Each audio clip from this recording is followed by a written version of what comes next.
Holy guacamole. Okay, so let's get this fired up on my side so I can see what we're doing. And don't really have a goal this go round. I'm not a big fan of streaming. Let's see here. Yeah, so what I think we'll do, let me put this to all messages.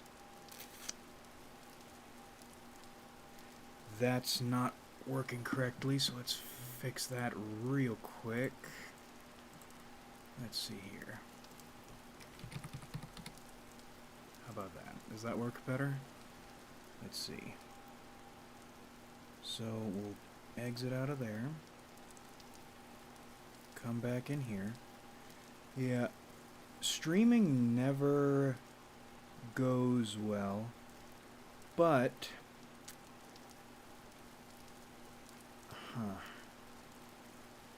yeah, well, that's fine. So the game plan this go round, screw around on Vintage Story, see how streaming feels. It's been a few years, I think, since the last time we streamed, and do a little tarot here and there. The goal here, we're preparing for winter, and we've been making preparations, but this game is very complicated. And I added some stuff to try to make it a little more interesting. But it's funny, it seems like any time, and this goes with anything, anytime you think you're ready to upgrade to the next thing in your life, you make moves to get up to that next level, and then it's like the foundation falls out from underneath you. And I'm not sure why that is. Maybe it's a humility thing. Actually, I have my tarot deck here, so let's find out why. Let's ask the cards. Shit.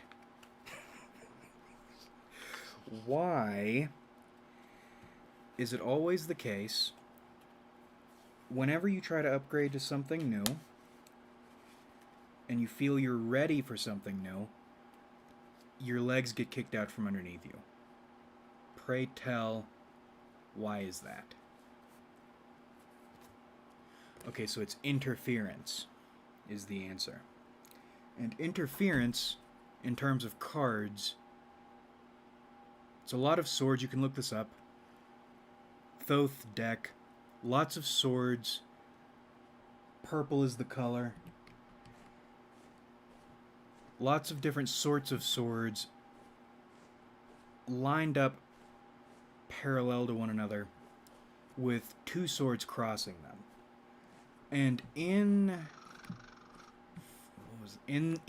Thoth, in the Thoth deck,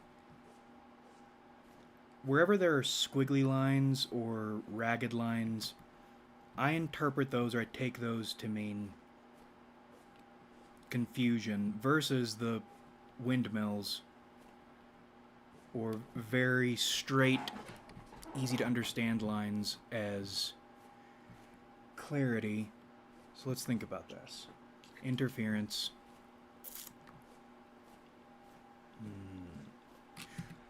Let me sit and look at this for a second. Interference.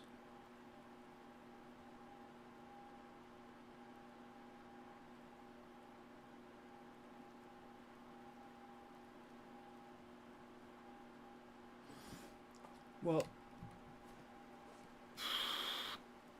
two things I'm getting out of this. One is you aren't as good at the foundations you thought you were good at as you think you are. First, you don't have enough experience, and probably what that means is you found enough success to feel you can upgrade in this one select area, or in a small pond. And if you feel you're finally ready maybe to upgrade,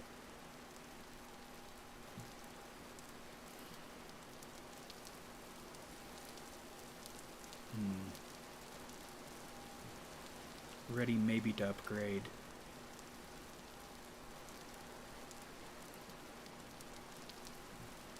Need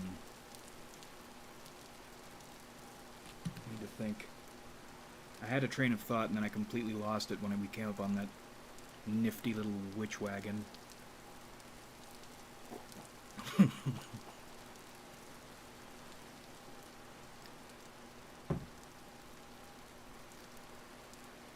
You upgraded, or you felt you were ready to upgrade because you didn't have enough experience. You didn't know you had enough experience. And on top of that, okay, so that's a habit I've developed from making videos. When I'm speaking in a content context, I'll open sentences not knowing where I'm going with them, because you have time and space to figure out where you want to go with them, because you're going sentence by sentence if you can't tell. When I'm in content brain, I think piece by piece, and that's why I edit videos the way I do. God, you think I'm slow, Norm? Oh shit. Oh shit. Oh shit. Oh shit. Oh shit. Oh shit. Oh shit. Okay. Alright, no. Hold on. We can do this. Fuck. What were my fucking ancestors doing, running around eating fermented ducks and shit? I can't even throw a spear.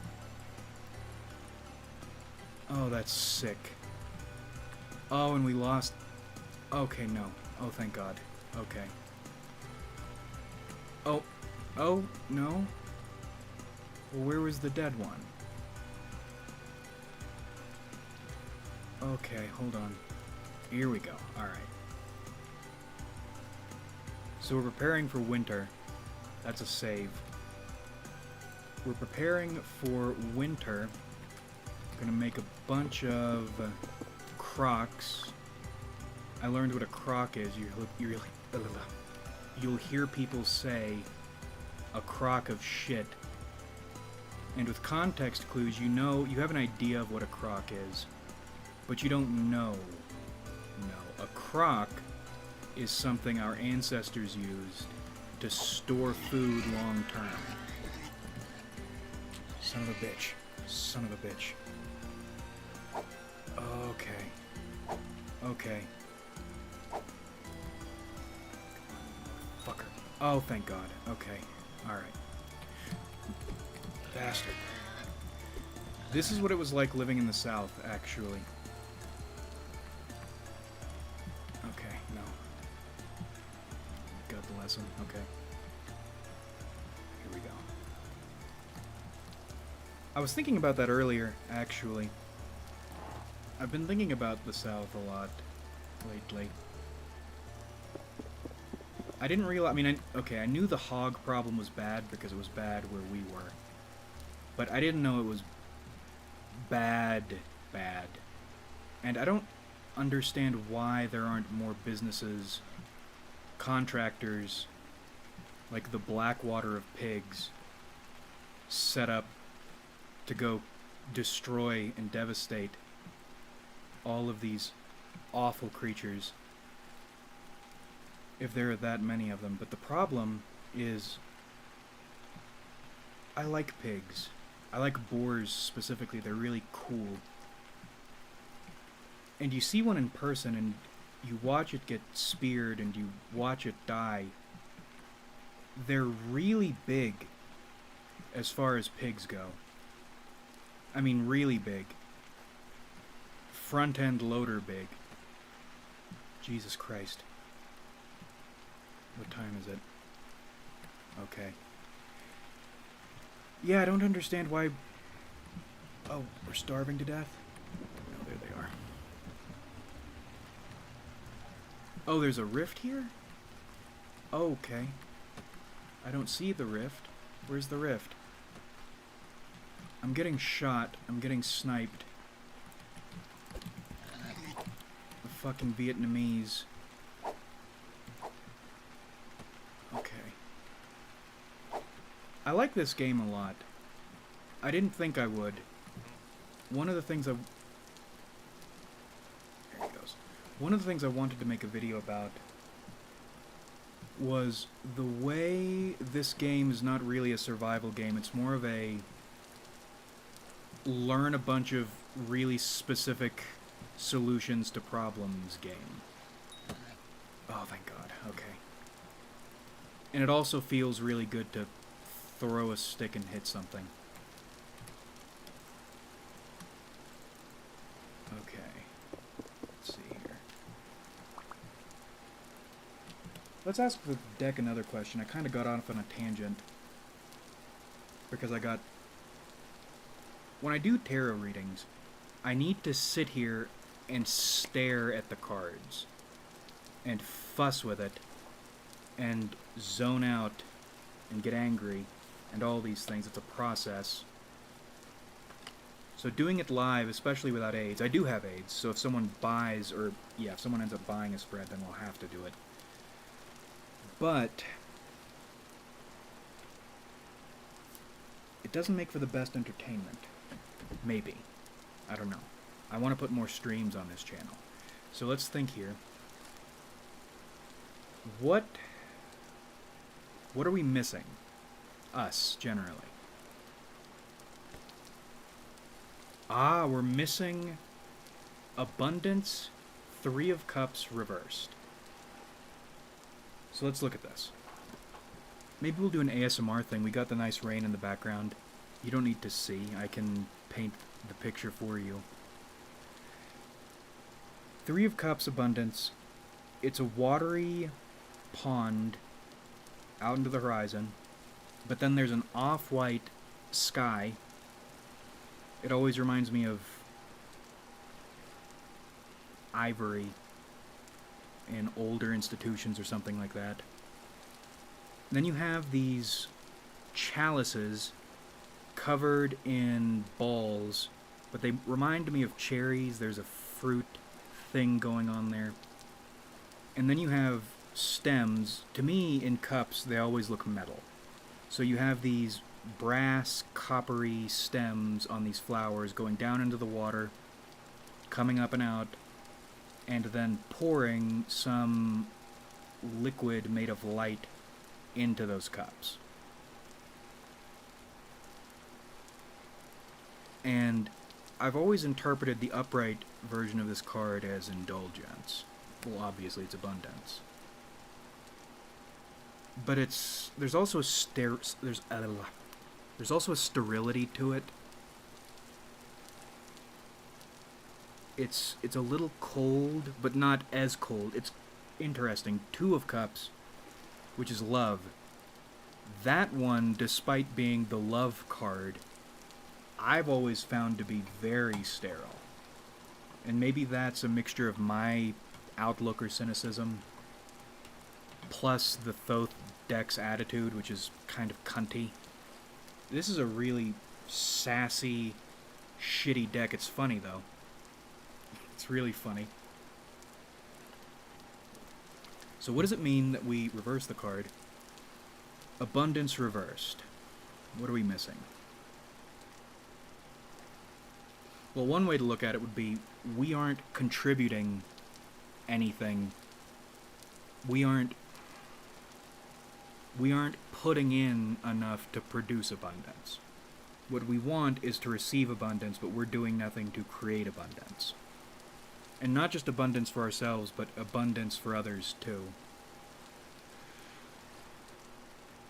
And then you take the institutional element of that, and I don't mean like suicidal tendencies institutional, I mean lots of these cards have academia flavors to them, right? One of them, oh, you son of a bitch. I think it's the Ace of Cups, if I'm not mistaken. It's one of the aces. That one always feels old academia. Abundance feels new academia. So what we're missing is we aren't building anything new. Well, that's you hear people talk about that all the time, is the fact we're unable to envision a future we're excited about anymore. And I think because of that, we aren't putting anything in to try to get to a future, because how do you build something you can't envision? You're just wandering around in circles. So that's what we're missing. Yeah, we're missing a vision of abundance we can put toward instead of expecting to receive from. Which is easy to say.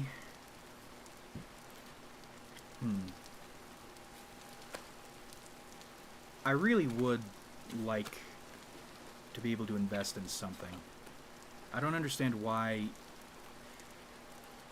One of the things we learned in studying ASPD was ASPD's inability, or difficulty at least, imagining the far future, their far futures. And you can see that when you look at ASPD people. But then you wonder, well, you can't imagine your future either. When you sit down and try to map out your future, there's so little stability. It's not like you can really say, this is what I want to do, or this is where I want to be 5 years from now, or even 3 years from now. You don't know. So when you're living in a context like ours, there's no way to... Nobody can really plan for the future, but there is a distinction between you and them, baseliners and ASPD people. And I don't know why that is, because if we're both unable to plan for our futures, then what is it? Is it their internal inability? Is it something detectable in that? I'm not sure. I could draw a card on it, but I think we'll hold off for just a moment. The pig. Sons of bitch. Okay. Yeah, we're pig hunting. This is my favorite little area. There is a nice little lake or a pond, let's say. And there are so many mushrooms, varieties of mushrooms. And there's an artisan woman here. I think she's old, but that's okay in this world. It might be a dude? No, it's a woman, I think. I'm not sure. But yeah, it's my favorite little area, and there are pigs. Oh, love your content, man. Thank you, McDingle. I appreciate that. Yeah, there are pigs out here just asking to be slaughtered. Mushrooms asking to be picked. Whimsy asking to be experienced. And that's not where we live. We don't live in the little whimsical pond land. Which is not the worst thing in the world. I like where I live. In the game, anyway.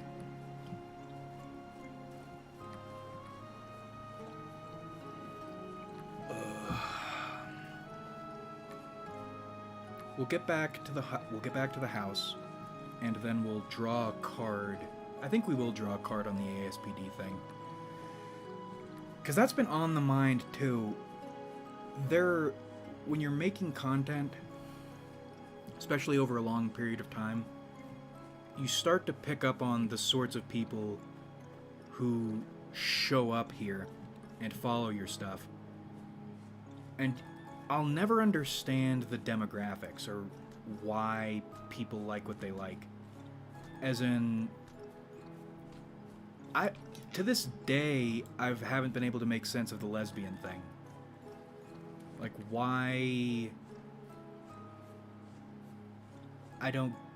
And that was before we even detected it. That was more of a thing we stumbled into when the Dream Journal thing came around. All these women kissing women wanting to talk about their dreams, which I say with affection. I don't get it. I don't understand that appeal in particular. Because we have gay dudes around the server. Or not the server. We have gay dudes around the channel, but they aren't KGB mode. Casting spells asses. And I'm not sure why that is. The reason I bring this up is I don't know why Cluster B people like my content so much. Ah, that needs to get fixed. Oh, but that's kind of cool. Oh, that's really cool, actually. Okay. Well, we'll have to think about that. So we're going to cook a meal. And while the meal is cooking, we'll draw cards. Actually, no. Here's what we'll do. We'll put the food away. And then... Or we'll put the food we're supposed to put away, and then we'll draw cards and cook. But that's kind of why I like this game. You can do shit like that. You can put a meal on, get some food going, and then do tarot shit. It's the true cottage game. We live in a nice little dirt hell. So let's see here. So let's get this going so we can start talking about whatever. Shit. Hold on. No. No. Oh, no. Oh, no. Okay. Alright. Now we get the firewood. And I like this game also because it's kind of autistic with all the processes. That's what I was talking about earlier. This is not... I mean, it is a survival game. But when you think about it, survival, all you're really doing is learning a lot of processes for dealing with things. So we oil our hides, and then we lay them out to cure. Okay. Now... Yeah, and then we'll use the last bit of fat to seal the crocks, which is what I was talking about earlier. Okay. And I love that pot noise. That's so relaxing. Eat the last of our blueberries. We should probably put more fire on, right? Yeah. There we go. So why are ASPD people so drawn to this channel? Or why do they show up in such numbers? Let's see. No, it's not that one. We're not going to go with that one. We'll go with this one. Flip it over. Okay. We have Dominion reversed, or Two of Wands reversed.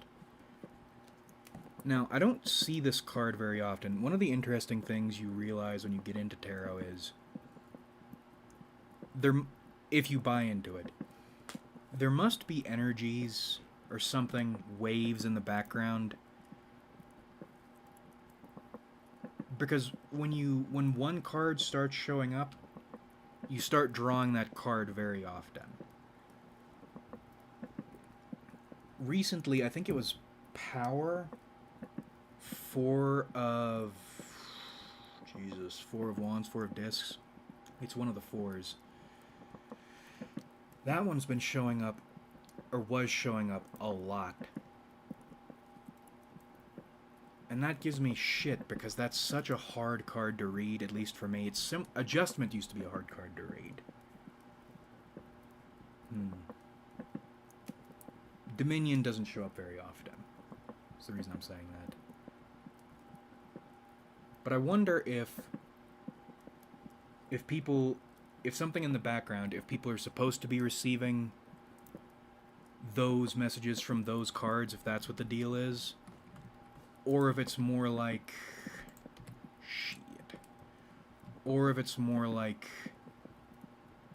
this is the time these people are supposed to be getting these messages, so they start showing up more often. Yeah, there we go. Okay. I'm not sure. There's something to it, but I don't know what it is. That's one of the things I wanted to talk about. I don't make as many videos about tarot as I should. Let's see here.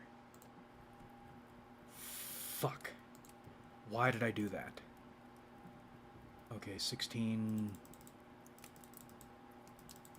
Nah, here we go. Okay. Okay, so we'll have 2 full meets for the winter. Right? Right? Yeah, let's go ahead and seal this up.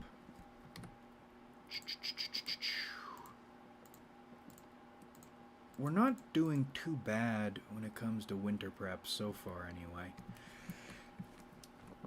I'm a little distracted. I know I'm supposed to be reading the cards. Crafting in this game stresses me out because there's so much that can go wrong. Even if it's just cooking. Temperatures can get fucked up. Or rather, you don't want to waste things. Let's see. So, Dominion... How to describe this? Start with the background. The background is it's a bluish, pinkish, spotty mist. It has kind of a gas station soda cup vibe to it. Those colors. And then there's the, oh Christ, I don't know what the symbol is called, but it's the male symbol, the Austin Powers necklace thing. There's also Aries, I believe. I'm not super good at astrology. I know some of the symbols. I have some books on astrology, but I don't read them. I imagine mystical shit to be like the trades. Pretty quickly you get instruments, actually. You get a pretty good idea of what you're good at, or what you're not. And that's all there is to it. I am not good at astrology. I could probably learn it. But it's hard to sit down and do astrology. Tarot took me a little while to figure out, but it wasn't that bad, because you can sit down and do tarot. And also, I had to, because I was getting paid to do it, which is another thing. If you want to learn anything, don't wait until you're good enough to do it professionally. Just start doing it, and then you'll become a professional at it. Right? Don't wait around and fuck around. Go in now, and then you'll get good at it. Or you'll fail, but if you fail, then whatever. It doesn't really matter. Hold on. Okay, I see the... Oh, fuck, there's a new comment, but I gotta move. I gotta cook. Hold on. Okay, and then we put that on the shelf. That one I'm not gonna fuck with. This one I need to seal. I'll read that comment and respond momentarily. Hold up. Okay, we can do this. It's always spooky going out at night, because you don't know when the spider is gonna jump on you. Okay, please God. Please Christ. For Christ, please. God.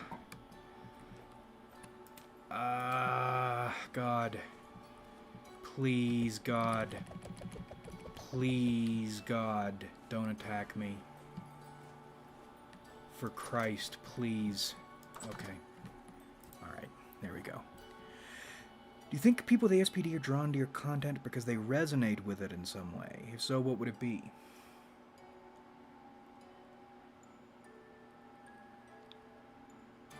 I think there is some kind of resonance there, but I don't know what it would be.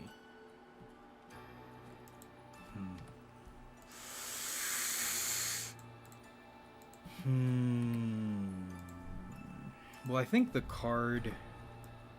I mean, well, I don't think the card. I know the card plays into it. You just look at the fucking card.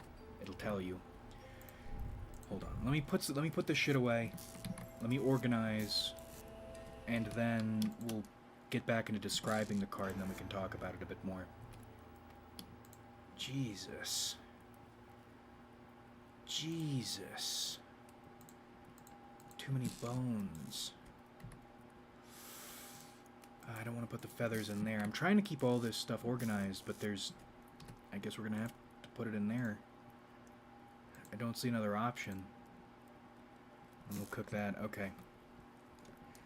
So back to describing. So the pink and blue field gas station cup,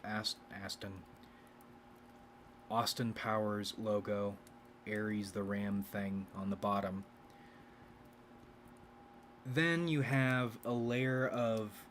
You see these in lots of the cards. They are... I view them as kind of fires / stars. There's a little bit of a linen-y aspect to them. But to me, they always represent purpose. The stars always represent purpose. And you see that with my channel, too.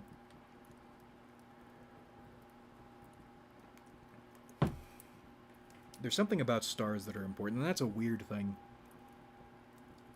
I don't know if I chose the star to be the channel logo before or after it became standard for AI to be represented by the star. I'm not sure. But anyway, so you have a... We'll call it a 6-pointed star. Ugh. But it's more like a 6-pointed solar flare with a star behind it. Or you see the flares of a star you can't see. And there's 6 of those solar flares. We need more firewood. And then on top of them, on top of those, you have these 2... To me, they look like handles of a sword or a machete or a dagger or something, but they're fat grips, fat handles. And on the bottom side you have spearheads, kind of decorative. But then on the tops of those handles, you have 2... They've always struck me as gargoyles, but I'm looking closer, they kind of have a jackally aspect to them, maybe kind of a dog or cat thing going on. Don't waste the firewood.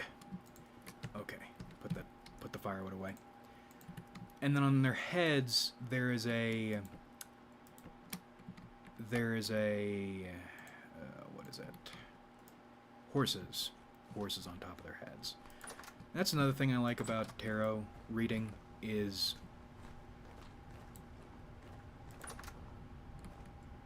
every time you sit down to run a spread, you always find new things, see new things.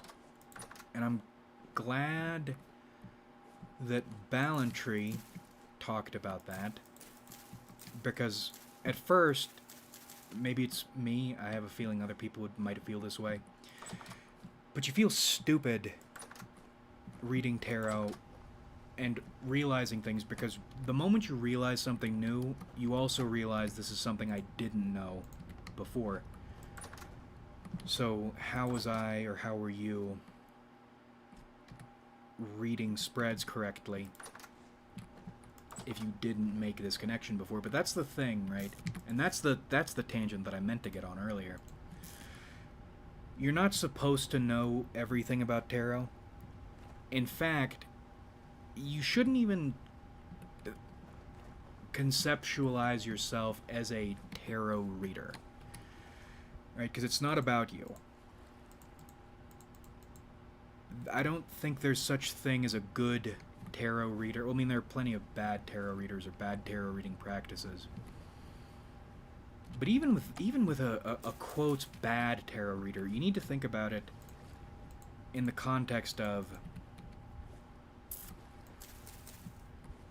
you're getting what you're supposed to get. And I think that makes people uncomfortable. They don't like that. Or they don't like the randomness of it. They want to be able to pay one person a certain amount of money to get a certain quality product. That's really not the way tarot works. You get what you're supposed to get. And if you fuck around, you're gonna find out. And I don't mean in terms of fucking with tarot readers. Although that's... I don't understand why people do that. It's like the phrasing people use with LSD, I think it is, or other psychedelics. You get the message and then you put the phone down. In my opinion, that's the way you should be using tarot.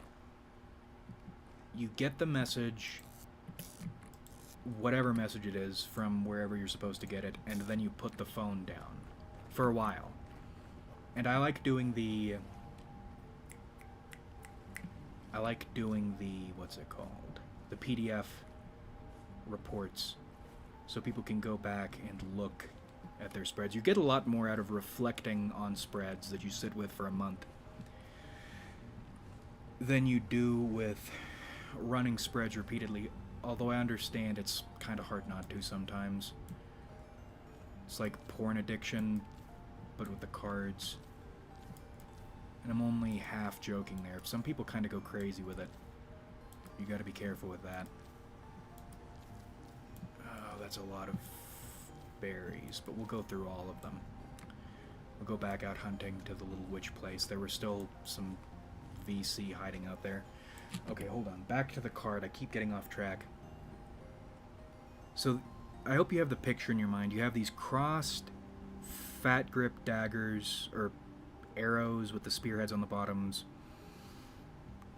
Gargoyle-y kind of heads on the top, kind of gestury aspect, maybe a little bit of a Mayan thing going on actually with the horses, on top of what you can presume is a star with the solar flares. In the background, and the male energy and the ram. So why do ASPD people come around to the channel? And I think it was reversed when I pulled it, wasn't it? Okay. So this is a mixture of what I'm reading from the card and also what I think.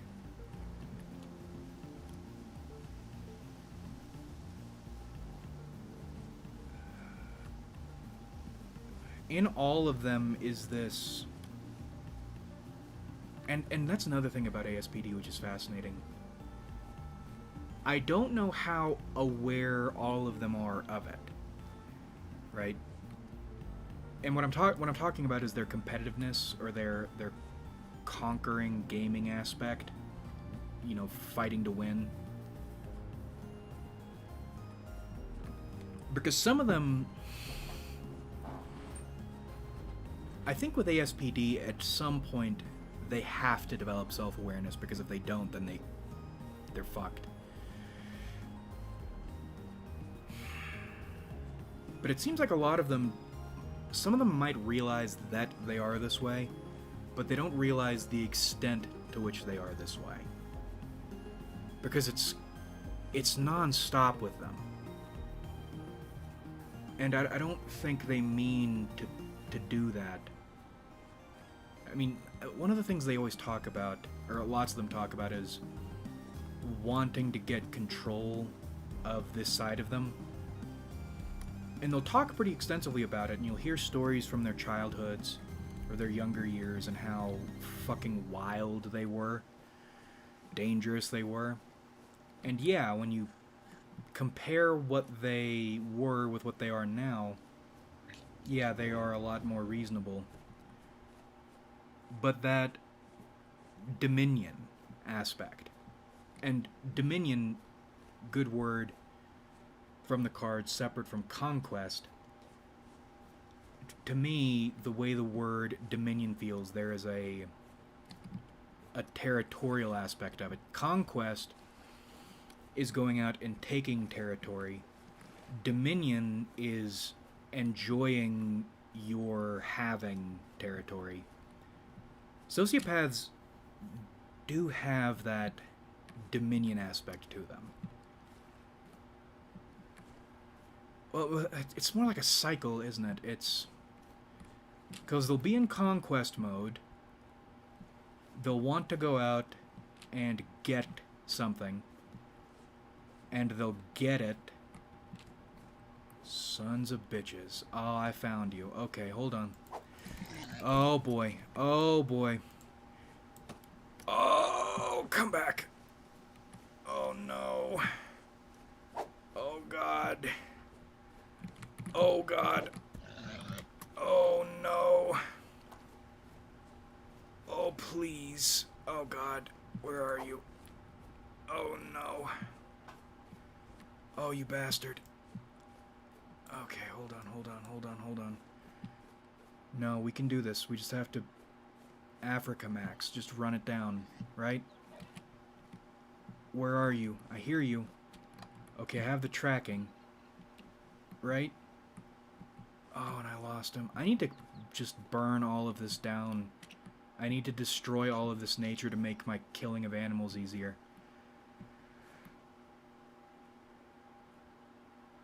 Oh, and I don't want to fuck with the turkeys. Oh, okay.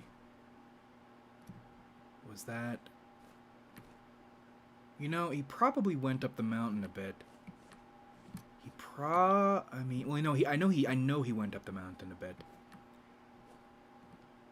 But what they like to do is they like running into things that they can't get higher than, and then double back.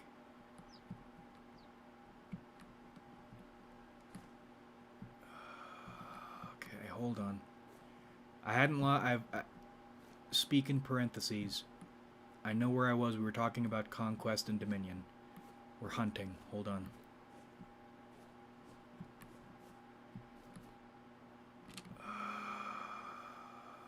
We might have to go back there and try to get that one. Okay, alright. God, I gotta figure out a way to kill them better. Opening with the Falks is good, because if you can get a few swings with the Falks, you can get a lot done.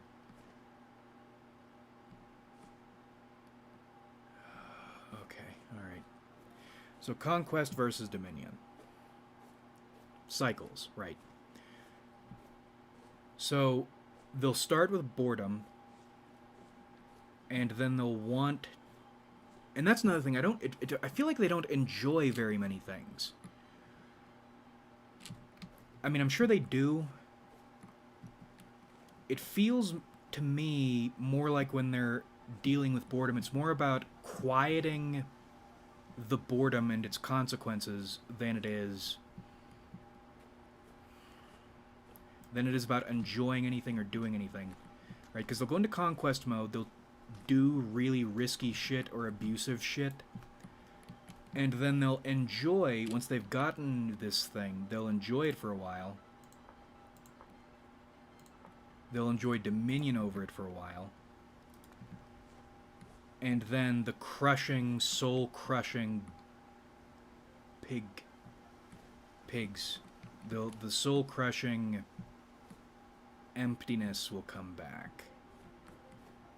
And then they restart the cycle. You went this way, right? Is this gonna be like some Looney Tunes shit? I look up, I'm focusing on the tracks, and then I look up, and then he's right on top of me. I don't know why they don't attack me as much as they used to. The pigs used to bully me, and now they don't.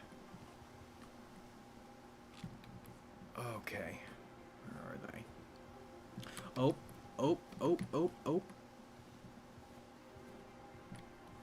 I saw something, I think. And I'm not picking the mushrooms. I want to see if the mushrooms survive winter. I don't think they do. Oh, God. This is... Jesus Christ. This is why we invented guns, so you don't have to do this shit. God, Jesus Christ. There's too much nature. It's suffocating. right? I can't see shit. The fucking pigs, they're here, and there's evidence of them, and then they're not here, and I have no... How do you not know where something has gone when you have their tracks? Like, that should be a follow the tracks and find the pig arrangement, and that's not the way it goes. Oh my Christ, this makes me sick. Oh my God. Oh my God. Okay, hold on. Okay, hold on. Okay, the little pads are the back of the back of their feet. So we go this way, right? How long do these last? Oh my God, now this is real suffering. My tracks are mixed up with their tracks, or getting all over their tracks. This is a disaster. this is a true disaster. And it's playing this music like this is some heroic shit going on. I'm wearing rags. All my shit is broken. Okay, alright. Well, we'll look around. We'll think more about Dominion. Hold on, give me a minute to reset. That was a shock to my system.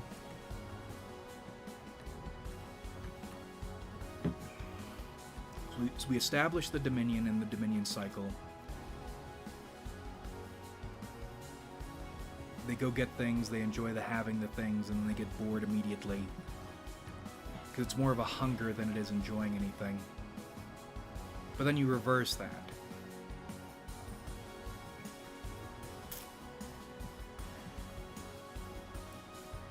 Now, that's another thing about ASPD that I still haven't worked out. I have mostly positive feelings about the ASPD people we dealt with. And I suppose continue to deal with. The issue is, there's a spaciness to them, there's a disconnection with them. Even when they appear to be super connected, you can feel a disconnect from them. And the other thing is, the ones that lie so well, you don't realize they're lying until later. And that makes you uneasy about anything any one of them has to say about anything. Because there's no, even across the people, there's no fluctuation between this disconnection.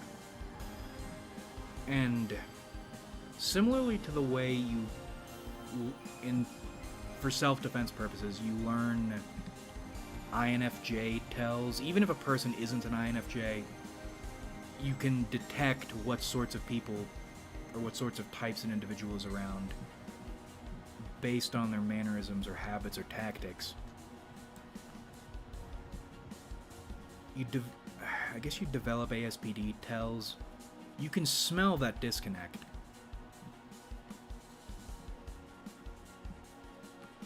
And there goes the train of thought, which is fine. Another wasted day, but that's fine.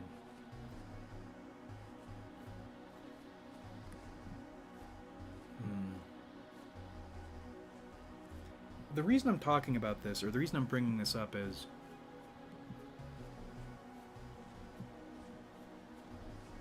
I have an idea of why sociopaths hang around the channel. But I don't know if that's correct, because even if a handful of them say it's correct, to confirm it, enough of them lie, and they lie well enough that I can't... I mean, it helps to have the confirmation, but you can't trust what they say at that point. Not that you can't or shouldn't trust them, but it's more... I take knowing things, or trying to know things, pretty seriously. It's like typing people. You shouldn't... I mean, it never hurts, I guess, to ask people their type or to get them to take tests. But you should know, or have the ability to figure out a person's type.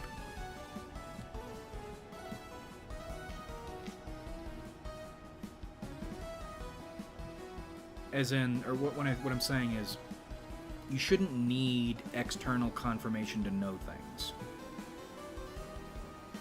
Your goal is to know something well enough. Your knowing it is all the knowing you need.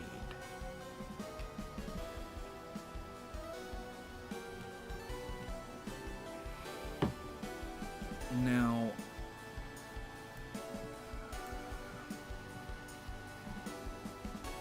God, what I need is a blackboard hooked up to my computer.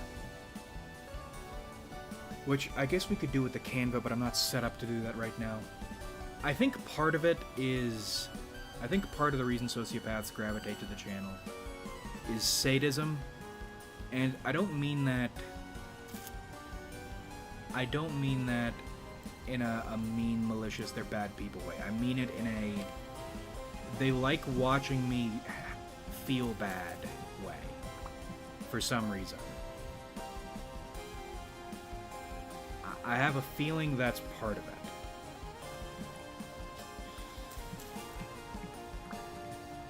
Please don't make me pick that up. Okay. Another part of it is information. Most of the sociopaths I dealt with were information hounds, and I think that's because information is actually... Well, no. Information can be power, but it isn't always power.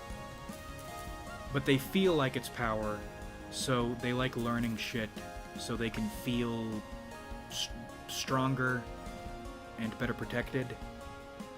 And not to toot my own horn too hard, but when I know stuff pretty well. And even if I'm too stubborn or inept to apply all of what I learn,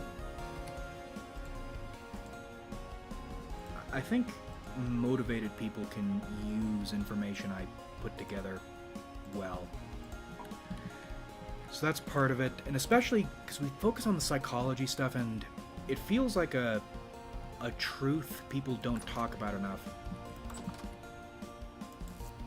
The best way to win at life is to control people. It's not to be stronger than people. It's not to be smarter than people necessarily.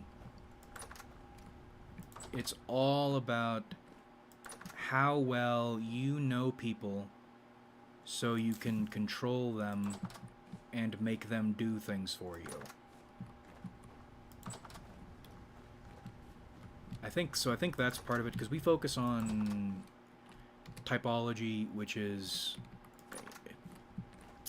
the public shits on it, but it's pretty potent as far as tools go, and it's pretty quick to learn also.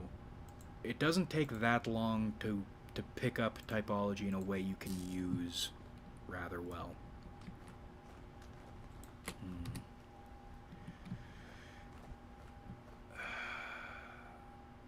I also think a lot of sociopaths are in a constant state of confused, screaming, torturous anguish. And that's something we talk about. And another thing, people seem very concerned with people who can put words on what they're feeling or understand what they're feeling. People get really obsessive about that, actually. And that's one of the things I do on this channel, is I try to understand things and put words on them. And that's the other thing, right? Like these, despite the reservations I've developed, which is kind of funny because when you think about it, you needed to develop reservations with sociopaths. I liked them before I went into this, before I started. Yeah, that was right. I liked them before I had a word for them, and then I developed the word and studied them and liked them more a little bit. But I developed those reservations because they are sons of bitches who lie really, really well. And you can't... I mean, they have a... That's the thing, right? They have a standard. There is a sociopath energy standard that you feel with them. Across the lot of them. And the point of learning baselines of behavior, baselines of energies, is so you can tell when someone is being irregular, not so you can know specifically what they're up to, but that you can know they're up to something. But with sociopaths, they have one energy shared between the lot of them, and they never drop it. They never drop that energy, unless they're furious. Which is something we should probably think about a bit more. But yeah, so one will be telling you their credit card number. In the same energy, one will be priming you to destroy your life. And that makes things difficult for me, because I don't know... There aren't many tells with them. Shit! Okay, he's gonna climb up onto the roof.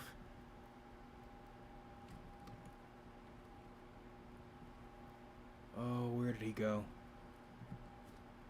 Oh no, he's going back there. Okay.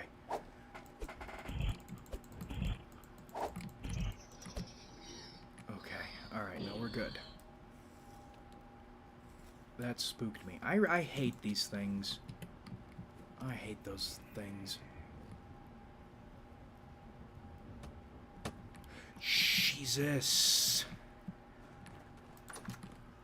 Christ. Hold on. Okay. Okay, so we have the bed of nails. We'll have to make another one. Maybe we just stay in here in Smith for the rest of the night. I'm not going back outside. Oh, it's playing Sahara running through the tall grass music. Okay, Christ. There's the damage in this game.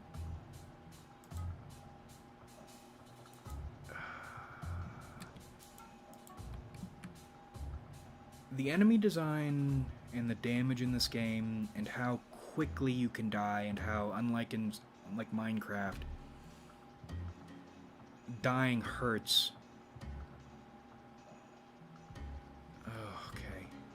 Scared the shit out of me. I don't cave in this game much for that reason. Yeah, let's Smith. Let's just be boring. I don't want to be heroic right now. Let's see. So let's do... So that's 400. Okay, yeah, 400. So that'll be 80. So we'll need 80 nuggets. I'm still thinking about sociopaths. I'm just kind of shocked that spooked me. Because they don't come around here all that often. Hold on. Let's see. Let's get that going. Okay. And that's the other thing. I never know what sociopaths want.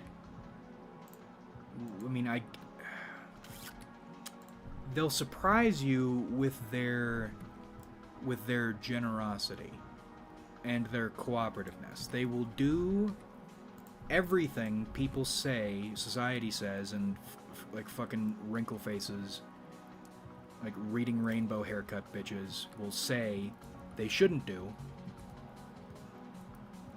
And that makes you want to trust in them and believe in them, especially when they create a standard of positive behavior independently among the lot of them. That's screwy.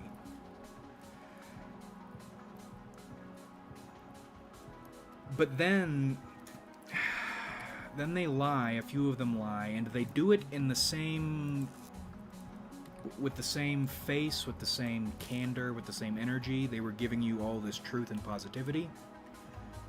And then you can't trust them at all. You need to deal with them. I mean, I still like sociopaths. I still like dealing with them. But I don't trust them. It's like alligators. I love alligators.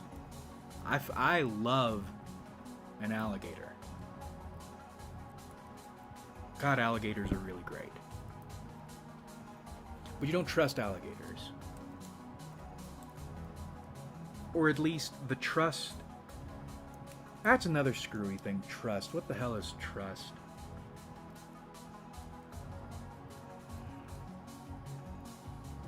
One of my problems is I view trust as an on-off switch. Whereas in reality, you can develop... Like, there are so many sorts of trust, degrees of trust, different levels of trust with different people or at different times, and there are people who know how to just do that. Know how just to trust all different people in all these different ways, and not take it personally. I take everything personally, and I don't think black and white about a lot of things, but when it comes to emotionality or social connection, it's very black and white.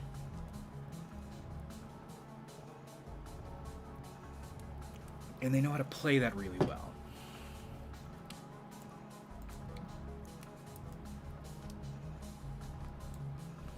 It's sad. Coal. There's nothing I love more than burning coal. I'm a notorious burner of coal. I am. Okay. Sociopath, that took the energy out of me, Jesus. Hold on. So, let's think. Why... Let's think of the question here. Why... It has to do with trust. We're asking about trust. Not... Why do I have trust issues? That would be too easy. What is my trust issue? That would kind of be an interesting one.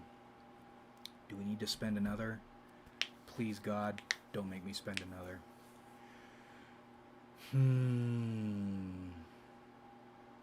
Yeah, we'll do that. How about that? What is Skimmerlet's trust issue? You're obligated to make faces when you draw cards. Okay. So we're sitting with Princess of Cups reversed. Yep, he's outside. He wants me. I like these wattle fences as windows, both for the aesthetic and also because it's kind of fucking cool. Or it's cool to see monsters screwing around outside your window like that. Hold on. Let's pour this. Kind of a horror thing going on. This is a really good horror game. And what we're doing is we're making spike traps. One piece at a time. So we can hopefully deal with them a little bit better. I mean, I could continue to work forge, right? I mean, nails. Alright, well, we'll run. Well, no, hold on. We gotta pick that up, right? Yeah, that's what I came out here for. Alright, we're gonna run. Run inside and close the door is what we're gonna do. Because the Shivers, it's funny because they aren't that hard to kill, but you think you're fighting one, and then you end up fighting 5, and they hit pretty hard. And my glass, it's quartz glass, it's not actual glass. That's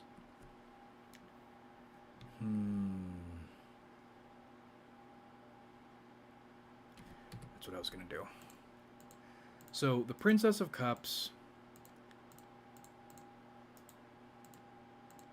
this is one of my favorite cards, not because I like what it represents, but because it's pretty clear what it's supposed to be.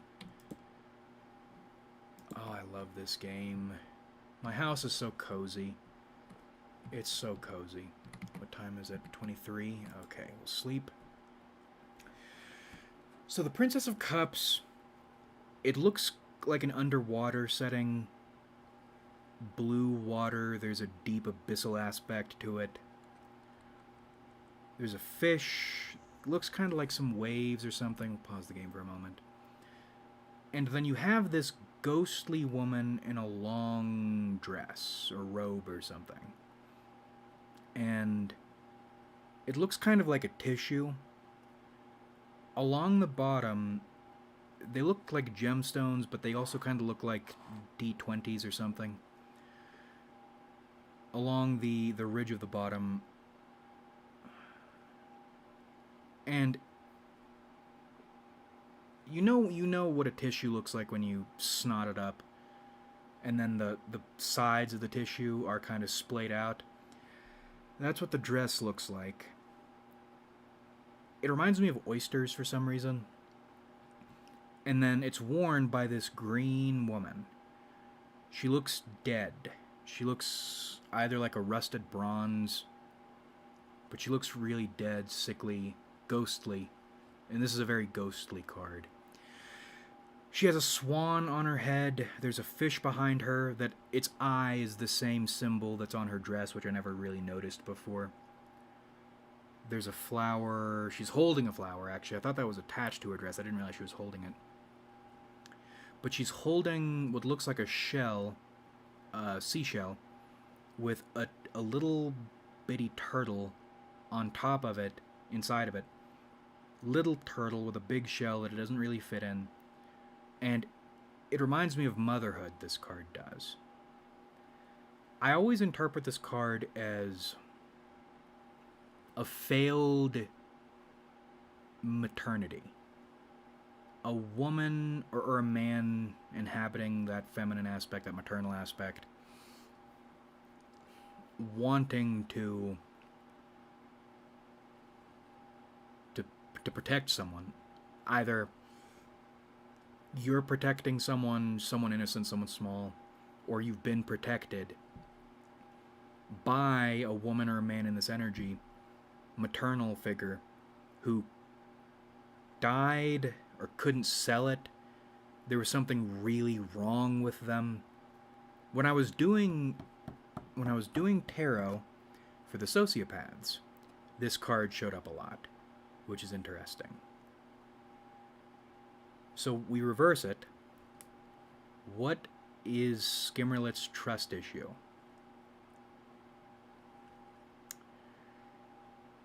You can read it. I mean, the obvious way to read it is not getting that, or some fatal, rotting, gangrenous issue with that maternal aspect, which tracks. My mother had postpartum depression that was pretty bad. That's a whole thing. I don't know. See, I know that. I know all these things. And I get along better with my mother than I do with most people these days. And I don't know why that just hit me emotionally. It tried to, anyway. I don't know why that was.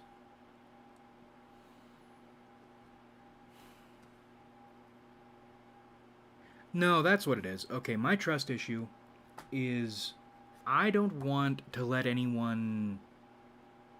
I don't want to be in a position to need to be protected or mothered guided, especially by women. I mean, well, I say especially by women. I don't like letting men do anything to me or with me or around me. I really, really don't like men very much. I keep that under wraps under normal circumstances because it's kind of neurotic. I mean, I really don't like men, and I want to communicate that to dudes. I don't...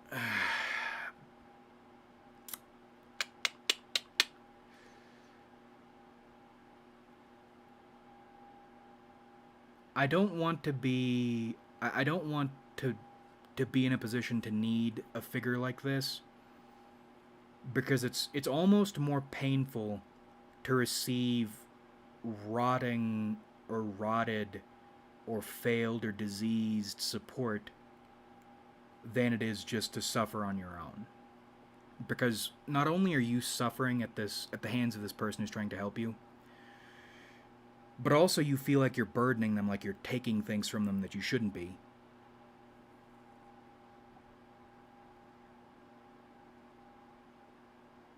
Yeah, I don't... My trust issue...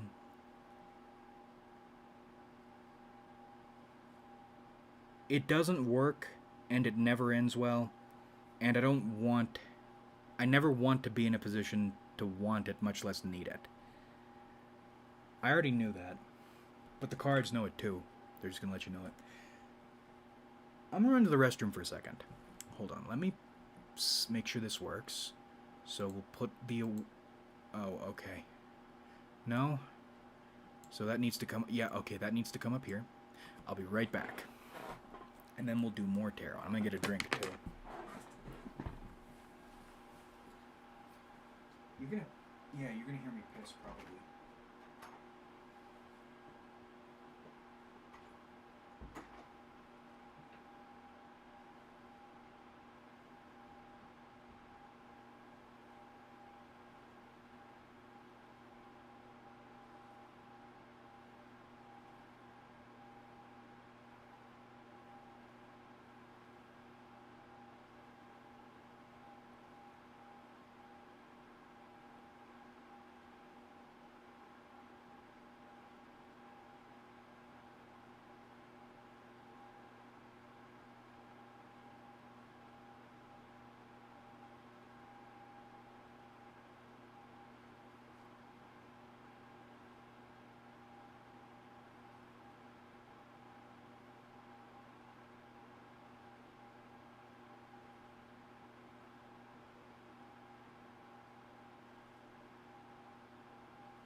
Back. We're not back. We need to make the drink. We're not drinking this evening. I've been pretty good about staying away from alcohol. The last time I drank, I think I got blackout drunk and did stupid shit. Well, I know I got blackout drunk and did stupid shit, but I think I did more stupid shit than I thought I did. Which is not good.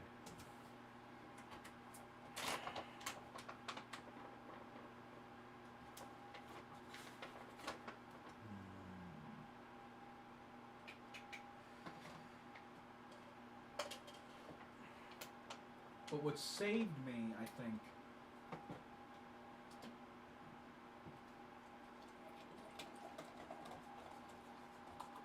from going back to drinking is now that I've been away from it for long enough,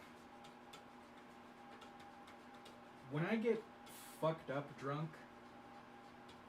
and I'm not doing it for utility purposes, as in the last time I drank, that was purely utility. But the problem will be alcohol, utility alcoholism is... Utility alcoholism is like taking a lot of... Is it Benadryl that you take a lot of and then stay awake? I think that's what it is. The problem with utility drinking is as with Benadryl, or whatever it is, you start drinking to try to fall asleep or to shut certain things down. And then you don't fall asleep, and then you kind of commit suicide in a way.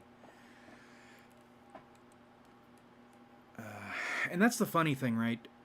I don't know why. I used to have a pretty good relationship with alcohol, Skimmerlet.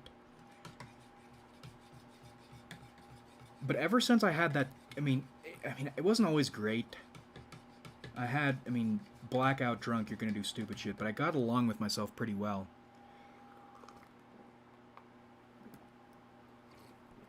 But Jesus. Ever since the case, any time I let myself get blackout drunk, it's like I'm trying to kill myself. I don't, because that would, if I wanted to, that would be very easy, and I don't want to kill myself. I'm not suicidal. All these things, but Jesus, man, when I would get blackout drunk before, what would I do? What would the top stupid thing I would do blackout drunk before? Piss on my pants, right? And I don't mean piss. I don't mean piss my pants. I mean piss on my pants.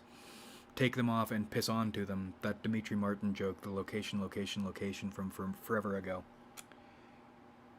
What do I do now? Scary shit. Really scary shit when I get blackout drunk. So now, utility drinking isn't even on the menu, because you weigh the scales, right?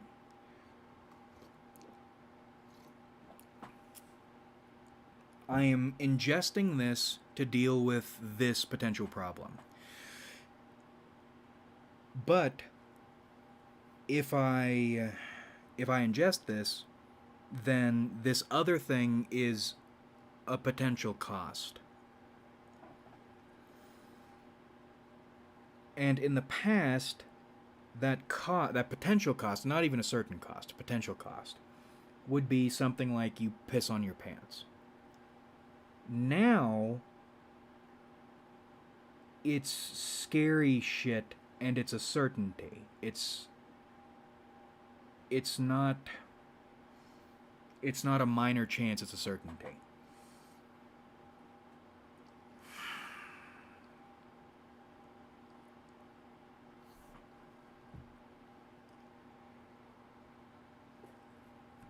I really wish that case hadn't happened. I like where I am now. I like who I am now. Part of me wishes I would have been able to have grown up into a full-grown, functional alcoholic and then vomited blood to death. Because alcohol was the only thing that made life feel meaningful and weighty in a clear way.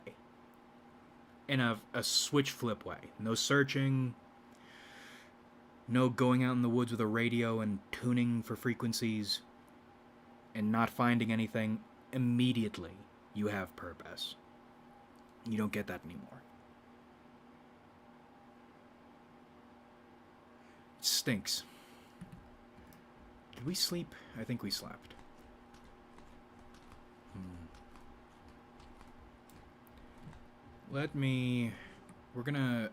I'm thinking.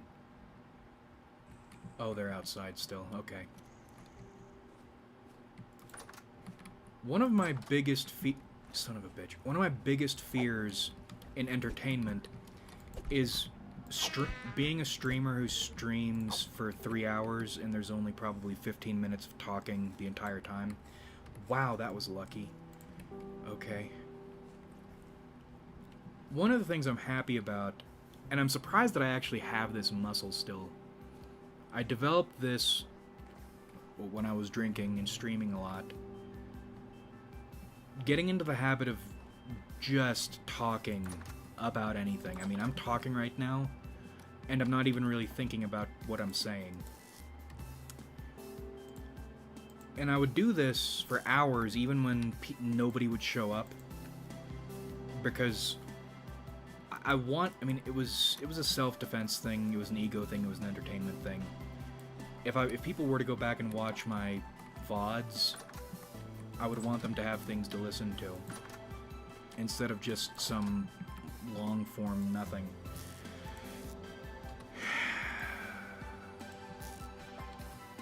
There's also some fear with the idea of looking like someone who couldn't get viewers, which when you're starting out you can't.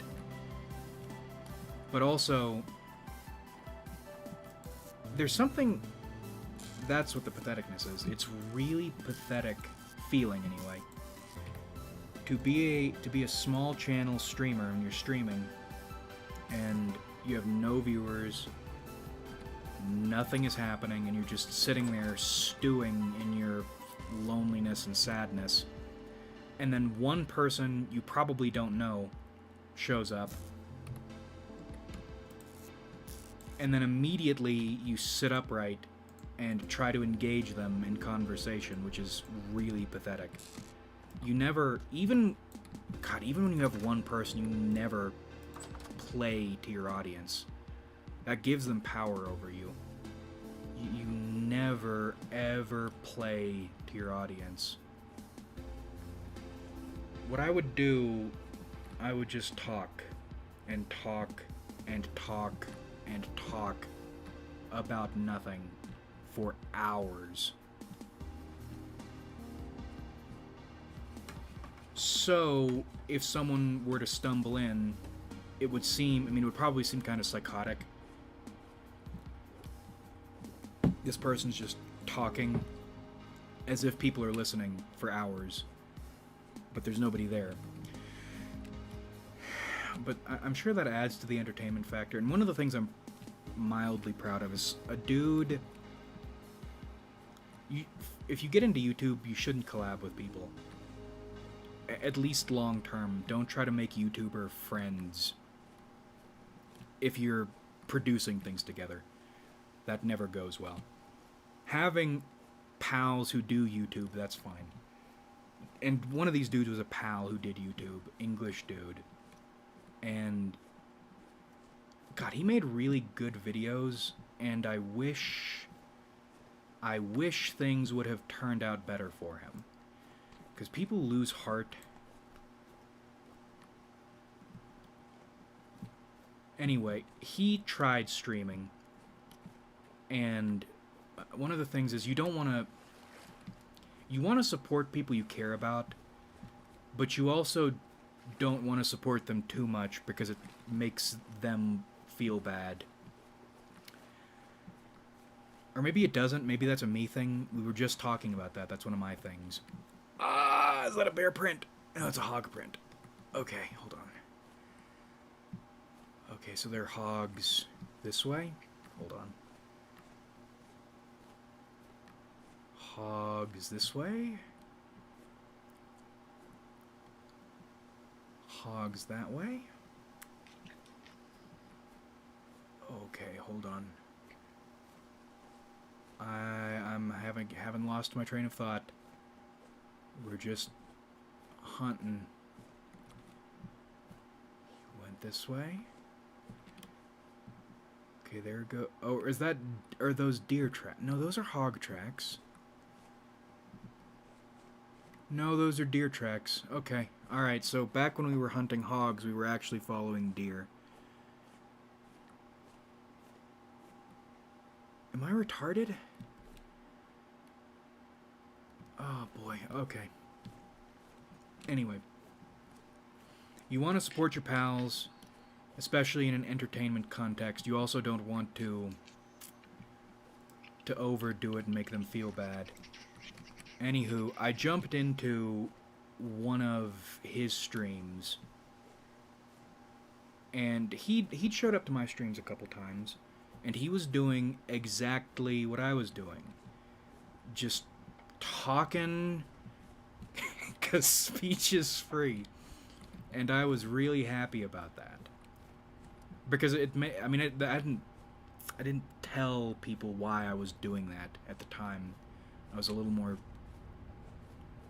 secretive and insecure. I mean, you always think you're less insecure than you are, but I was a lot more insecure back then. I didn't tell anybody why I was doing that. But for someone to pick up on why I did things that way and then to think enough of it to want to do it themselves, that made me happy. Let's break this. Love your vids. Question, how do you get so good at speaking and explaining your thoughts as 90p? Okay, speaking... Well, as an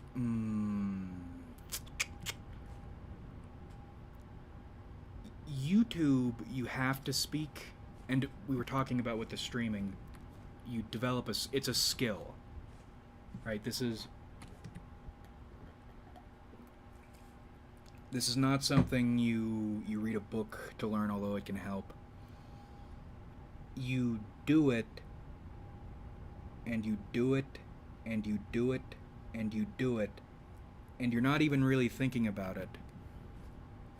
And that's my favorite thing. That's why I always recommend, if you want to learn something, just start doing it and plan to do it for a long time. Because without... people are all about these shitty little intentional quick fixes to life that don't exist, but people love selling and telling you your ass should be invested in. The only way to learn anything, you do it a lot and you don't make any conscious changes. You don't think, maybe I'll try this, maybe I'll try that. 3 years in, you realize you've started doing things. That's a bear. That's a fucking bear. You started doing things a better way. Right? Like my YouTube voice. I didn't... You know, I don't speak this... Well, sometimes I do now, but... Back then, I didn't speak this way in real life, and I didn't make the decision to start speaking this way. I just, over time, found myself speaking in a lower register. There's a... Oh boy. Revealing your own hackness. I'm sure people who hate the channel, maybe even people who like the channel are already aware of this, but that lower vibraty thing I do... I didn't used to do that. That doesn't come naturally. I realized I was doing it after I'd been doing it for I don't know how long. Like that, right there. Did you just hear that? I just found myself doing that. And it helps in real life. I mean, people like... Well, I don't have to be too shy. People like my voice. Some people do. Some people can realize how douchey what I'm doing is. I mean, speaking in a voice. And that gives me mild douche chills. But on the other hand, what are you supposed to do? I mean, how do I even do my real life voice? Because that's the thing, I talk like this now in business contexts. So, between YouTube and you know, trying to look like somebody, settings, real life settings, there aren't many times I'm not using this voice. Oh, hold on, let me try to shift gears and do my normal voice. Oh, hi, hey, how are you? Oh, it's so good to see you. I knew that was going on with you, yeah. Oh, yeah, I know what you're talking about, mm-hmm. Oh, she's great, isn't she? Oh, she's awesome. It's that shit. And you'll notice there is no, or minimal,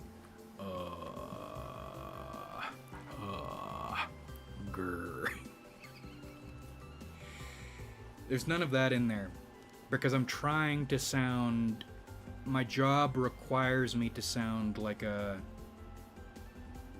friendly man until it's not time to sound like a friendly man.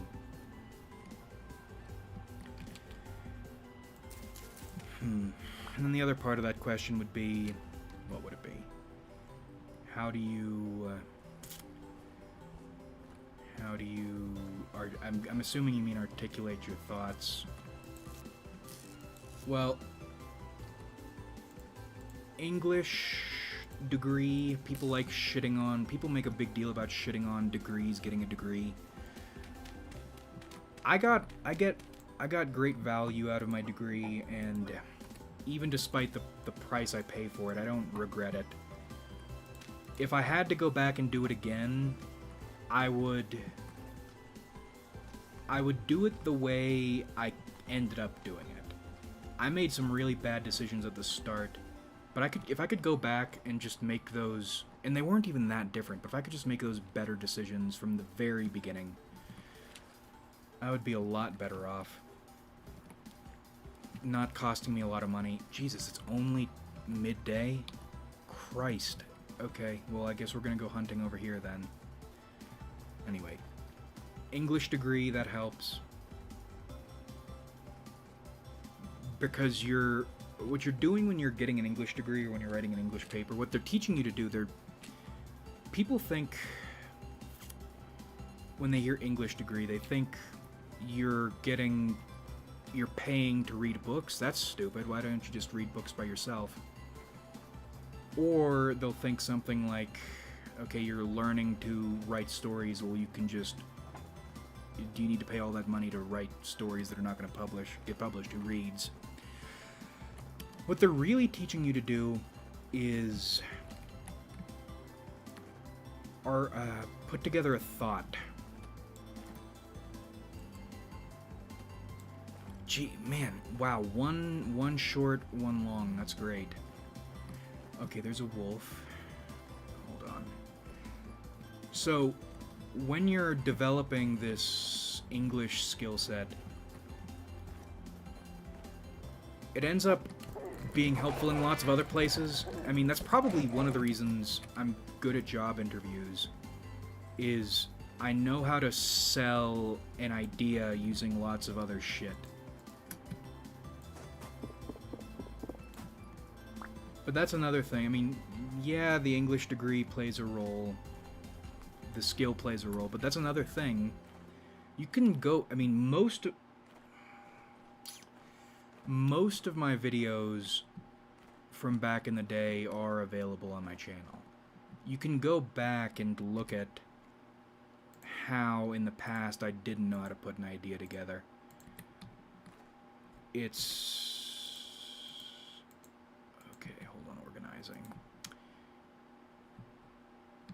Yeah, it's something you learn over time, and I recommend that to anybody. If you want to learn how to do something, just start doing it. And don't make any changes or try to build yourself in real life. Maybe it's your lizard brain, you'll naturally fall into the optimal way of doing things. But that's not something... The reason you don't hear people say that very often, I think, is you can't sell independence to people or natural progression to people. You need to convince them they can improve themselves with this one little... I'm going into a boomer rant. Well, no, it's an anti-boomer rant, but anti-boomer rants are boomer rants. You get the idea. Trust yourself. Left-hand path rules, right-hand path drools.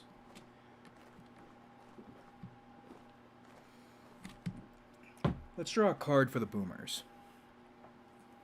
Let's see. Why... fuck economics and politics... What negative feature or shortcoming in the boomers makes that generation and age cohort act that way.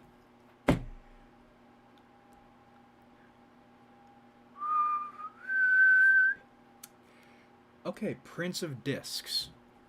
I like this video. I like this streaming format. It's not as bad as I thought it was going to be.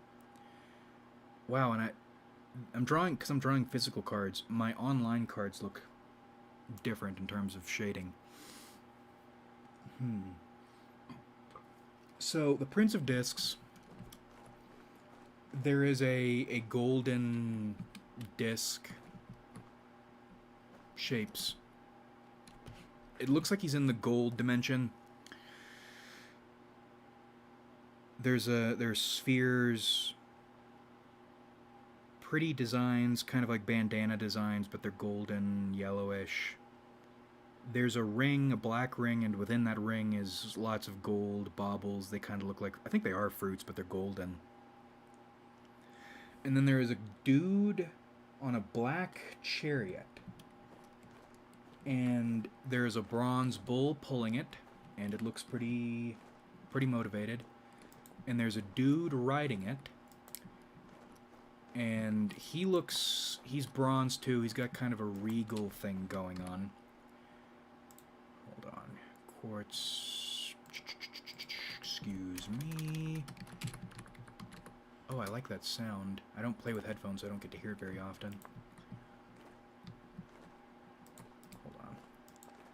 So dude is sitting up on this chariot pulled by this bronze bull. He has a golden globe looking thing on his left. But it's bronze too, and when I'm reading spreads, these spheres or scepters or what have you, I always interpret spheres as knowledge, scepters as power, obviously, but there's a knowledge aspect. It depends on the scepter. So he's got kind of a knowledge, wealthy thing going on, a scepter, he's got a crown. Oh, and the scepter the scepter he's holding, right. It's a darker bronze, but it has a cross, and it has a little sphere at the top. And his expression, dude's got big eyebrows. I never noticed how effeminate dude's face is. In the online ones, his face is a lot less defined, which is fine, right? Discrepancy is part of what you're doing with tarot. That's how the voice comes through.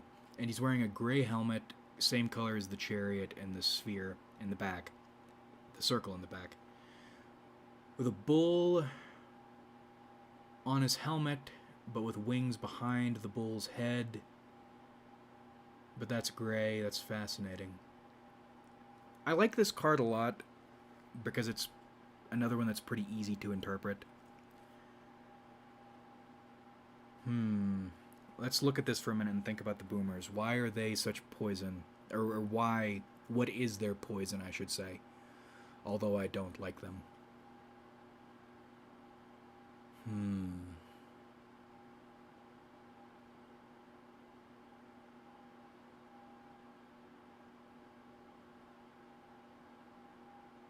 Ego, yes, but it's more specific than that.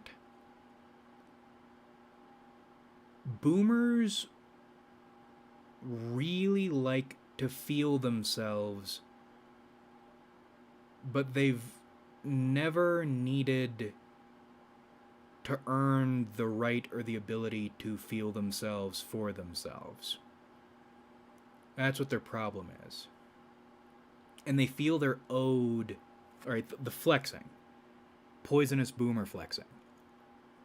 They feel they're owed the right to flex in the way they do. As in, they feel they should be able to flex, or they feel they deserve all this wealth that they have. And they did get wealth, but it wasn't because they deserved it, necessarily. And that's why boomers are so obnoxious, socially. Because I think they conflate material success with social coolness. That's why boomers are always trying to act like they're cooler than they are, or trying to force people to believe they're cool. Yeah, so they make dumb decisions because they accrued this wealth out of good fortune, and they're writing it to believe the fact that they managed to gather wealth is proof they deserve or are inherently really fucking cool. And that's not the case. You ever notice the way these old baby boomer dudes all wear the exact same selection of hats? I'm a hat guy now, but they're big hat guys. They wear 3 hats. They wear the pork pie hat if this dude's trying to go for kind of a metrosexual thing, like he's still young, and they're all very afraid of being old for some reason. It's sad. I don't like Gen X very much. It's sad when Gen X is more at peace with their age and the fact that they are aging than baby boomers are. They like the flat caps, which I don't resent them for. I don't wear flat caps, but I like them a lot, and you don't see it all the time. You don't see it all the time. Although I am coping right now. The one that really bothers me is the Indiana Jones hat. I don't know why boomers really like that swooping fedora thing. Like, they want it to go really far down in the front and the back, and then wide out at the sides, and it's... it is an Indiana Jones... Thanks for the answer. Yeah, absolutely. Yeah, just do things... I mean, if you're talking about speaking specifically, that's one of the reasons I recommend everybody do YouTube. If you're talking about speaking in particular, YouTube will force you to learn how to speak well. So, do YouTube. Seriously. That hat is infuriating. Because it's like the baby boomer fedora is like the millennial septum piercing. It's the same idea. I mean, you see it immediately, it's a red flag. But with the boomer dudes, they're gonna be really full of themselves and talk like they're worldly, and they're gonna be just kind of stupid. And Napoleon complexes are huge with baby boomers, and I don't know why. I talked about this a while ago, but this phenomenon by which these boomer dudes who were loser hippies in their day are now all bikers, I guess. I don't know when that happened, but that specific sort of dude was kind of like a flower guy back in the day and is now trying to be a tough guy. Maybe it's the age thing? Maybe they're afraid. Well, they're all, everything is fear, but they're afraid of losing their power, dying, youth slipping away from them. So they compensate by pretending to be super tough guys. I'm not sure. Oh, we got 20 copper bits, though. That's good. Let's see. How deep into this stream are we? Oh, shit. Scared me. We are... Okay, so an hour and 44. We'll do a little bit longer, and then we'll close out, I think.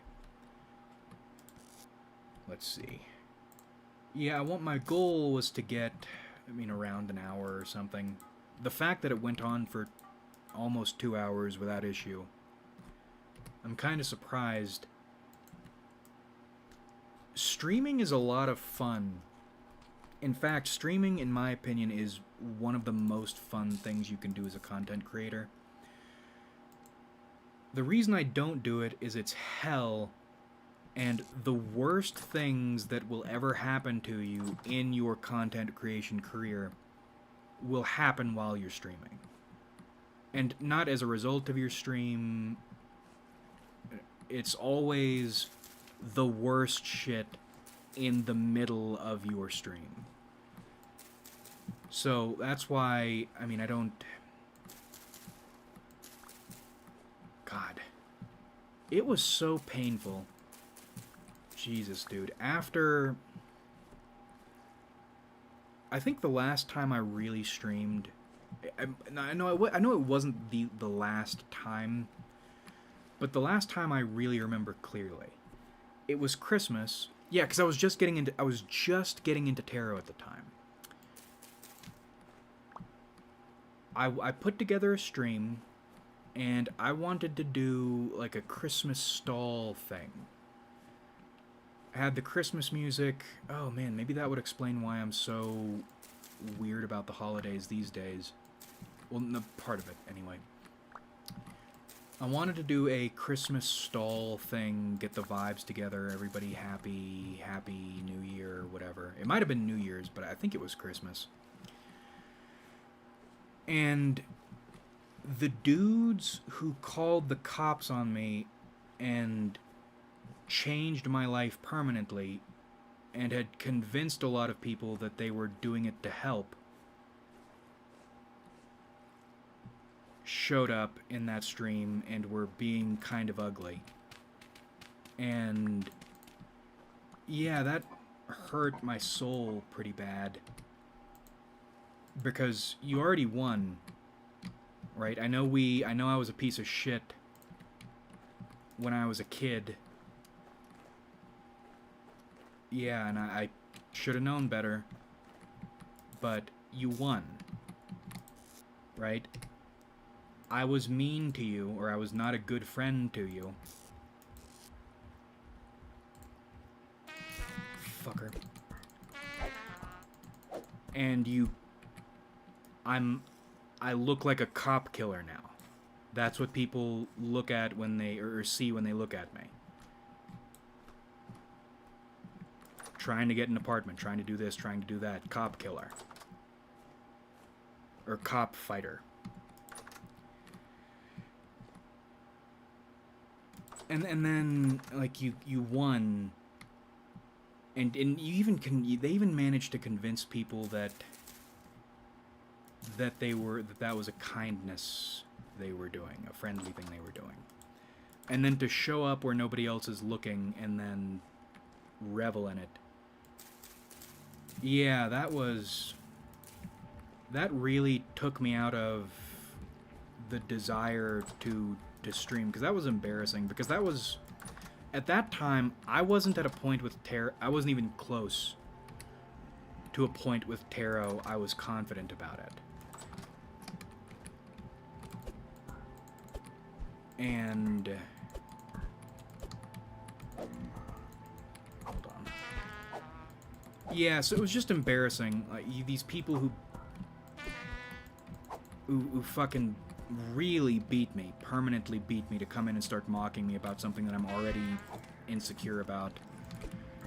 While I'm trying to do something kind of, lack of a better word, cute and nice for the holidays. It made me not want to do streaming for a while. That particular occurrence. But oh, there's a really bad thing around here, and I can hear it. Hold the phone. Okay, so what I need to do, I need to put that away. I have to do that in the morning. There's no way to do that right now with all these things around. I could set up a door. Yeah, I could set up a... That's exactly what I need to do. I need to set up a little door. But first, we'll cook the meat, collect our thoughts, and then continue talking about the streaming.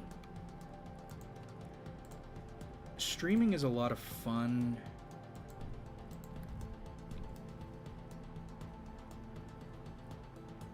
I think the other part of it, another reason that streaming feels like the peak thing you can do in content creation is if you can entertain people or keep people engaged live, that's a valuable skill. That's politician shit.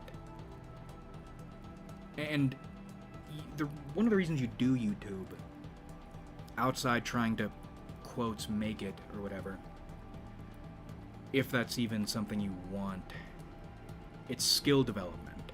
I mean, going back to the beginning of the stream, we think about what you're doing when you're playing Vintage Story.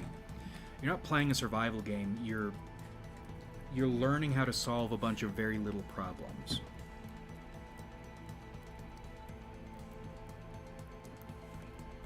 What are you doing when you're streaming, but doing any form of content creation or doing any form of entertaining, really? You're developing skills that hopefully you can use for bigger and better things later in life. Streaming, if you can keep people engaged, or stand-up comedy too, that's a brutal one. This is something I was thinking about a long time ago. One of my ideas was, if I get a certain number of subscribers, I would do either one set or a series of sets of stand-up comedy, because this was a while ago, but there was a period of time I had a little joke book,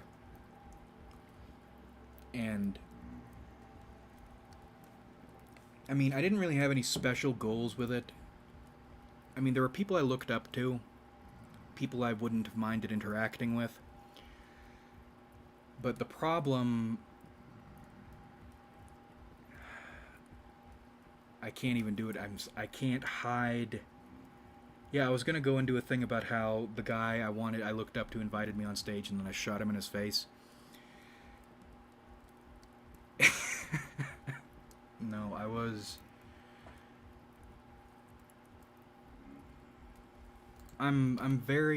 like entertaining. I like salesmen. I admire people who can do people really well.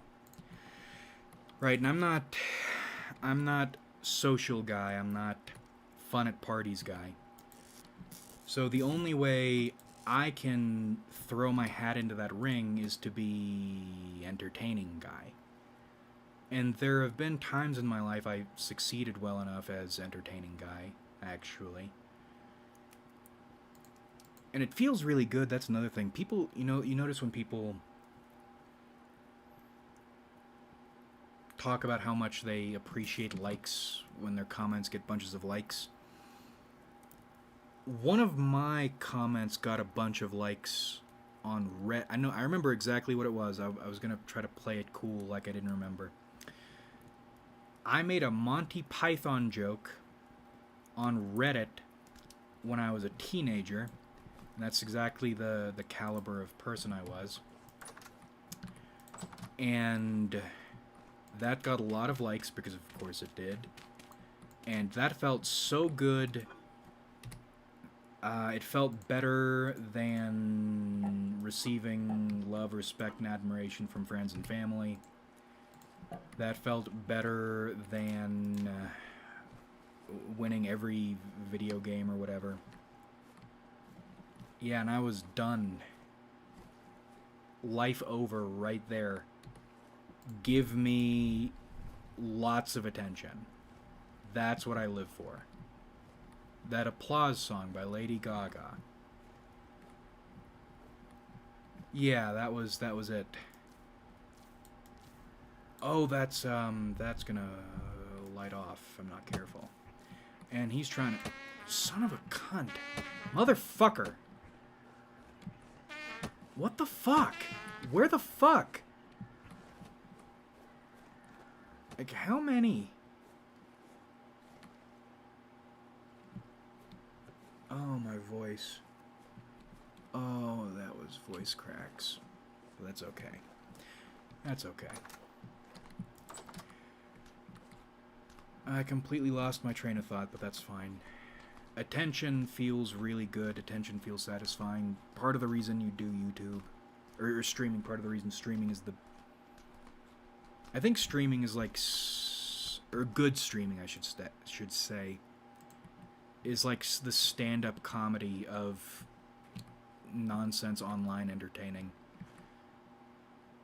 Because what you're doing is you're entertaining people live, and then the idea with that is, if you can manage to pull this off, then you can do it elsewhere and get further in life.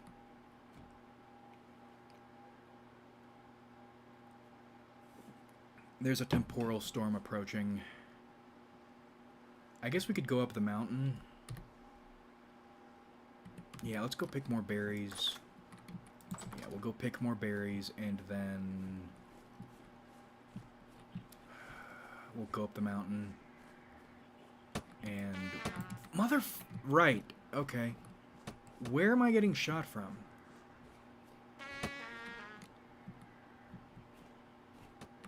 Okay, over there? Are they like... Oh, wow, okay. They're all over here. And they're all... They were really sniping me. That was from far away for a lot of damage. I didn't like that. Okay.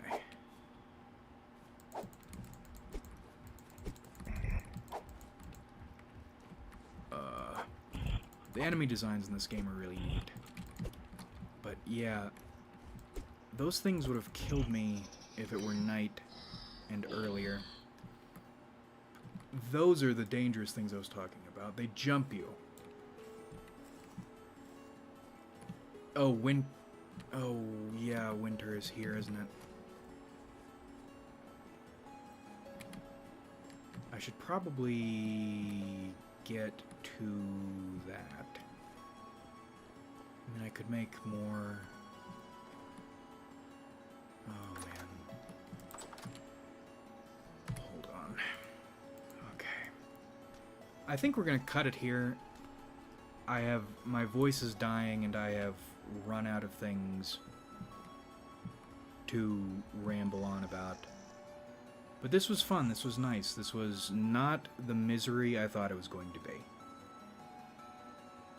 And I think we have a nice format now. We can stream occasionally, very occasionally, ramble, and do light tarot stuff. But yeah, that'll do it. Thank you guys for coming out. Enjoy your